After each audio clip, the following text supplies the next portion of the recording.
Hello friends, welcome to the TN bankers YouTube channel. நம்ம சேனலில் மெயின்ஸ்க்கான content and strategies ரெகுலராக கொடுத்துட்ருக்கோம். சேனலை சப்ஸ்கிரைப் பண்ணலன்னா சப்ஸ்கிரைப் பண்ணிட்டு பக்கத்தில் இருக்கிற பெல் ஐக்கனை ப்ரெஸ் பண்ணிக்கோங்க. இந்த வீடியோக்கு லைக் பண்ணிக்கோங்க. வாங்க ஃப்ரெண்ட்ஸ், வீடியோக்குள்ளே போகலாம். இந்த வீடியோ என்ன பார்க்க போகிறோம்னா, எஸ்பிஐ கிளர்க்கு நேற்று நோட்டிஃபிகேஷன் விட்டாங்க. இந்த நோட்டிஃபிகேஷனில் என்ன சொல்லியிருந்தாங்கன்னா, தமிழ்நாட்டுக்கு 0 வேகன்சிஸ்ன்னு சொல்லியிருந்தாங்க.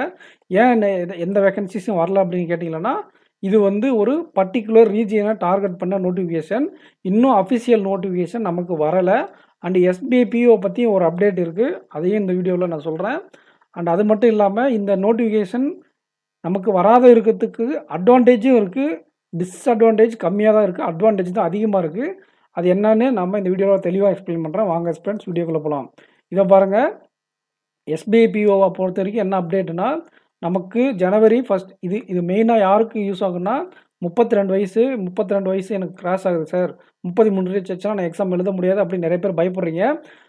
உங்களுக்கு நோட்டிஃபிகேஷன் எப்போ வரும்னு நான் சொல்கிறேன் பாருங்கள். ஜனவரி 1 வீக்கில், ஜனவரி 2 வீக்கில் வர்றதுக்கு எக்ஸ்பெக்ட் பண்ணுறோம். கண்டிப்பாக அந்த டேட்டில் தான் நோட்டிஃபிகேஷன் வர வாய்ப்புகள் அதிகமாக இருக்குது. அப்போ உங்களுக்கு ஜனவரி 1 தான் உங்களுக்கு கட் ஆஃப் டேட்டாக வைப்பாங்க. ஏஜ் கட் ஆஃப் ஜனவரி 1 தான் இருக்கும்.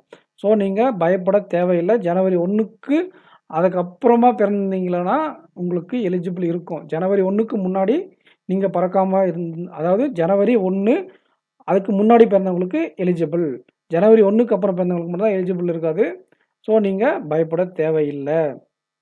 புரியுதுங்களா? சாரி ஹஸ்பண்ட், ஜனவரி 1க்கு அப்புறம் பிறந்தவங்களுக்கு, ஜனவரி 1க்கு அப்புறம் முன்ன பிறந்தவங்களுக்கு ஏஜ் 31 வரைக்கும் பார்ப்பாங்க. அண்டு 33 வரைக்கும் பார்ப்பாங்க. 30 வரையும் ஜென்ரலுக்கு, 33 வரைக்கும் ஓபிசி கேண்டிடேட்டுக்கு. சரி, இதை பற்றி பார்த்தாச்சு. ஏஜ் லிமிட் பார்த்தாச்சு. 33 வரையும் நீங்கள் எழுதிக்கலாம். 33 ரீச் ஆகாமல் இருந்தால் சரி. 33 ரீச் ஆகிருக்கலாம், அதான் 33 முடிஞ்சிருக்கக்கூடாது. ப்ரிலிம்ஸு மார்ச் 1 வீக்கு இல்லைனா பிப்ரவரி லாஸ்ட் வீக்கில் நடக்குது. ஸோ நம்மக்கிட்ட சாலிடாக எத்தனை மாதம் இருக்குன்னா, பிப்ரவரி, மார்ச் 3, அதாவது 2.5 மந்த்து சாலிடாக இருக்குது. 3 மாதம் இருக்குது, 2.5 மந்த் சாலிடாக இருக்குது. இப்போ இந்த கொஷினுக்கு நீங்கள் ப்ரிலிம்ஸுக்கே நிறைய பேர் பயப்படுறீங்க. நீங்கள் பயப்படுற ஆஸ்பிரன்ஸ் எல்லாம் ஒன்று பண்ணுங்கள். இதை பாருங்கள் ஆஸ்பிரன்ஸ், ஒரே செகண்டு. இதை பாருங்கள், நீங்கள் இந்த சீரியஸை பாருங்கள். இது வந்து இப்போ இருக்கக்கூடிய UIC, IDBI, NICL and insurance exam மெயின்ஸுக்கு, இது எல்லாத்துக்கும் ஒரு சீரியஸ். இது நம்ம டெலகிராம் குரூப்பில் ஜாயின் பண்ணிக்கோங்க டிஸ்கஷனுக்கு. இந்த சீரியஸில் வந்து பார்த்தீங்கன்னா ஆல்மோஸ்ட் ஒரு ஸ்டெப்பு மேலே எஸ்பிஐ பிஓவை விட ஒரு ஸ்டெப்பு மேலே தான் நான் சொல்லி கொடுத்துருப்பேன். எஸ்பிஐ பிஓவில் 8 பேர் கொண்ட சிங்கிள் வேரியபிள் பஸ்ஸில் வந்தா நார்த்து சவுத்துன்னு வரும். அங்கே 10 பேருக்கு சிங்கிள் வேரியபிள் பஸ்ஸில் நார்த்து சவுத்துன்னு கொடுத்துருப்பேன். ஸோ நீங்கள் 10 பேரை வச்சு நீங்கள் படிச்சிங்களன்னா இங்கே ஈஸியாக அடிச்சிடலாம். இதில் 6 பேர், 5லேருந்து 6 பேர் சிங்கிள் வேரியபிள் பஸ்ஸில் வந்தால் நம்ம அந்த சீரியஸில் 7லேருந்து 8 பேர் வந்து டபுள் வேரியபிள் பஸ்ஸில் பார்ப்போம்.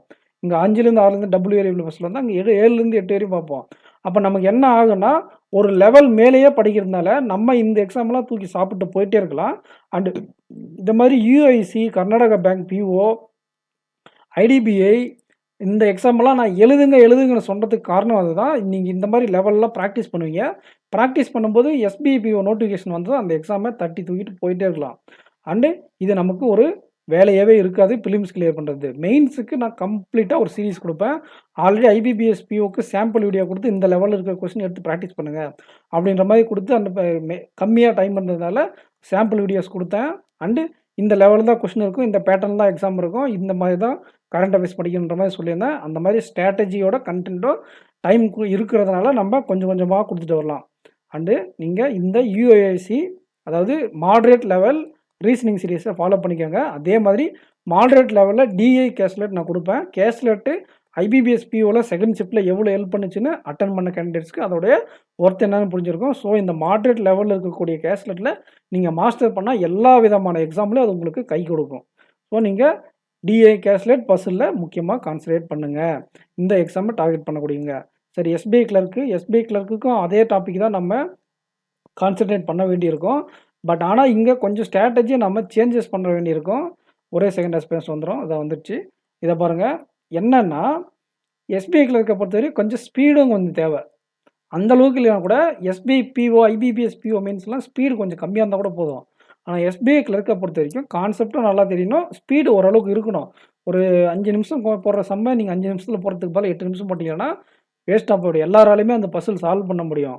நீங்கள் 5 நிமிஷம் சால்வ் பண்ண வேண்டிய பசில் 5 நிமிஷத்தில் சால்வ் பண்ணணும். அதுக்கு நீங்கள் எக்ஸ்ட்ரா டைம் எடுக்கிறதுக்கு காரணம் என்னென்னா, உங்களுக்கு அப்ரோச் தெரியல, பாசிபிலிட்டி எப்படி எலிமினேட் பண்ணணும்னு தெரியல. அதுக்கு தான் நம்ம இந்த சீரியஸை நீங்கள் யூஸ் பண்ணிக்கோங்க. தயவு செஞ்சு நான் திரும்ப திரும்ப சொல்கிறேன், இந்த சீரியஸை நீங்கள் யூஸ் பண்ணிக்கோங்க. கண்டிப்பாக உங்களுக்கு பசில் நாலேஜ் ரொம்ப இம்ப்ரூவ் ஆகும். இந்த எக்ஸாம் பசில் மட்டும் வச்சு பாஸ் பண்ணக்கூடிய எக்ஸாம் இல்லை, கிரிட்டிக்கல் ரீசனிங்கும் உங்களுக்கு தேவைப்படும். ஸோ நீங்கள் கிரிட்டிக்கல் ரீசனிங்கும் இம்ப்ரூவ் பண்ண வேண்டியது இருக்கும். அதனால் கிரிட்டிக்கல் ரீசனிங்கை நான் முடிஞ்ச வரையும் இந்த எக்ஸாம் மெயின் ஸ்டார்ட் ஆகிறதுக்கு முன்னாடி பிலிம்ஸ் முடிஞ்ச அந்த டைமில் கொஞ்சம் கொஞ்சமாக பார்த்துடலாம். இப்போயே கொஞ்சம் கொஞ்சம் கொடுக்குறேன். அப்போ கொஞ்சம் சீரியஸ் மாதிரி இப்போ எப்படி இந்த யூனியன் பேங்க் சீரியஸ் கொடுக்குறோம் அந்த மாதிரி யூனியன் பேங்க்கில் யூஏஎஸ்சி சீரியஸ், அதாவது மாடரேட் லெவல் பசில் சீரியஸ் கொடுக்கணும். அந்த மாதிரி இதுக்கான கிரிட்டிக்கல் ரீசனிங் சீரியஸும் நான் ப்ரொவைட் பண்ணுறேன். ஸோ நமக்கு இந்த எக்ஸாமுக்கு டேட்டு இது வரைக்கும் எதுவும் புக் ஆகலை. நம்ம பேன் இண்டியா லெவலில் நீங்கள் யாரும் பயப்படாதீங்க. கண்டிப்பாக நோட்டிஃபிகேஷன் வரும். அது எப்போன்னு தெரியல. நம்ம டிலே ஆகிற வரைக்கும் நம்ம கான்செப்ட் ஸ்ட்ரென்த் ஆகிக்கலாம். சிஏக்கும் நான் வந்து பேங்கிங் அவேர்னஸ் வீடியோ மெட்டீரியல் தரமாக ரெடி பண்ணிகிட்ருக்கேன். அது உங்களுக்கு யூஸ் ஆகும். நான் அப்லோட் பண்ணும்போது அது உங்களுக்கு எவ்வளோ ஒர்த்தாக இருக்குன்னு உங்களுக்கு தெரியும். உங்களுக்கு அது வந்து வீடியோ வரும்போது பார்த்துக்கலாம். பட் இப்போயே நாம் ப்ரிப்ரேஷனை ஸ்டார்ட் பண்ணுங்கள். நோட்டிஃபிகேஷன் வர வரையும் வெயிட் பண்ணாதீங்க. இப்போயே ப்ரிப்ரேஷனை ஸ்டார்ட் பண்ணுங்கள். ஏன் அப்படின்னா, டாப்பர்ஸை நீங்கள் பீட் பண்ணணும். ஆல்ரெடி டாப்பர்ஸ் விசஸ் டாப்பர்ஸ்ன்னு ஃபைட் போயிட்டுருக்கு. இப்போ நீங்கள் இல்லை, டாப்பர் விசஸ் டாப்பருக்கே ஃபைட் போயிட்டுருக்கு. ஏன்னா இவங்களுக்குள்ளேயே காம்படிஷன் அதிகமாக இருக்காங்க. டாப்பர்ஸ் இன்னும் வேலைக்கு போகாமல் இந்த வருஷம் வேலை notification final result IBPS result வந்தோன்னா குறைய வாய்ப்பு இருக்குது. டாப்பர்ஸுக்குள்ளேயே காம்படிஷன் இருக்குது. 1500 2000 பேருக்கு மேலே டாப்பர்ஸ் இருக்காங்க. இதில் நீங்கள் இந்த 2000 டாப்பர்ஸை பீட் பண்ணணும்னா நீங்கள் இப்போ இருந்தே படிங்க. டாப்பர்ஸ் கொஞ்சம் அசால்ட்டாக இருப்பாங்க. கொஞ்சம் மிதப்பில் இருக்கிறதுனால அவங்க எக்ஸாம் ஒட்டி நோட்டிஃபிகேஷன் ஒட்டி ரிசல்ட் வந்து அந்த மாதிரி பண்ணக்கூடிய கேண்டிடேட்ஸ் நிறைய பேர் இருக்காங்க. ஸோ நீங்கள் அவங்கள டார்கெட் பண்ணுங்கள். டாப்பரில் கன்சிஸ்டாக இருக்கிறவங்களே நம்மளால் ஒன்றுமே பண்ண முடியாது. நீங்கள் உங்களோட டார்கெட் யாருன்னா இந்த டாப்பர்லேயே கொஞ்சம் அலட்சியமாக இருப்பாங்க தெரியுமா, அவங்கள பீட் பண்ணணும். அவங்கள பீட் பண்ணால் நீங்கள் இப்போ இருந்தே ப்ரிப்ரேஷனை ஸ்டார்ட் பண்ணுங்கள். நம்மளுடைய சேனலையும் யூட்டிலைஸ் பண்ணிக்கோங்க. மெயின்ஸுக்கான கண்டென்ட் ஸ்ட்ராட்டஜி எல்லாமே கொடுக்குறோம். உங்கள் ஃப்ரெண்ட்ஸுக்கு ஷேர் பண்ணிக்கோங்க.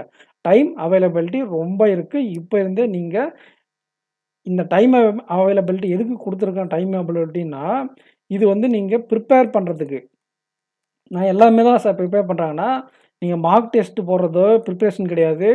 அண்ட் அது மட்டும் இல்லாமல் நீங்கள் எக்ஸாம் முன்னாடி பண்ணக்கூடிய இதெல்லாம் ப்ரிப்ரேஷன் கிடையாது.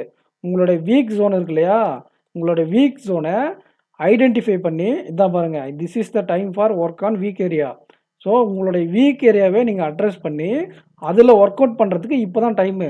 ஒரு 40 நாள் 50 நாள் எந்த ஒரு எக்ஸாமும் இல்லாமல் ஒரு 50 நாள் கேப்பில் இருக்கும்போது தான் நம்ம இந்த மாதிரி வீக் ஏரியாவை எடுத்து ஒர்க் அவுட் பண்ணுவோம். இல்லைனா மார்க் டெஸ்ட் போகிறதும் சிஏ ரிவிஷன் பண்ணுறதுலையும் நம்ம டைம் ஓடிடும். நீங்கள் எக்ஸ்பீரியன்ஸ் பண்ணியிருப்பீங்க. RRB PO, RRB clerk, IBPS clerk, Indian bank LPO and IBPS PO prelims. அதுக்கப்புறம் ஒரு 30 நாள் டைம் இருந்துச்சு. டக்குன்னு இப்போ IBPS PO mains, LPO exam, இந்த மாதிரி எக்ஸாம் மேல் எக்ஸாம், ஐடிபிஐ ஜேஏஎம், இந்த மாதிரி எக்ஸாம் மேல் எக்ஸாம் இருக்கும்போது நீங்கள் மார்க் டெஸ்ட் போட்டு சிஏ ரிவிஷன் பண்ணுறதுக்கு மட்டும் தான் உங்களுக்கு டைம் இருக்கும்.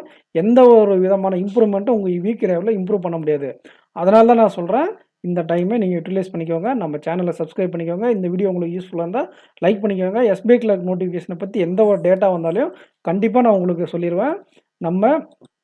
நம்ம யூடியூப் சேனலான டிஎன் பேங்கஸ் சப்ஸ்கிரைப் பண்ணிக்கோங்க. இது நம்ம டெலிகிராம் குரூப்பு. டிஸ்கஷனுக்கு இங்கே தான் வரணும். நீங்கள் ஏதாச்சும் டிஸ்கஷன் எனக்கு எதனா கேட்குறீங்க, நீங்கள் கேட்டிங்கன்னா டக்குன்னு நான் ஒரு 4-5 மணி நேரத்தில் பார்த்துட்டு ரிப்ளை பண்ணிடுவேன். உங்களுக்கான வீடியோவை அதை வந்து யூடியூப்பில் கொடுத்துருவேன். ஸோ இந்த வீடியோ உங்களுக்கு பிடிச்சிருந்தா லைக் பண்ணுங்கள் ஃப்ரெண்ட்ஸ். இந்த வீடியோக்கு சப்ஸ்கிரைப் பண்ணிக்கோங்க.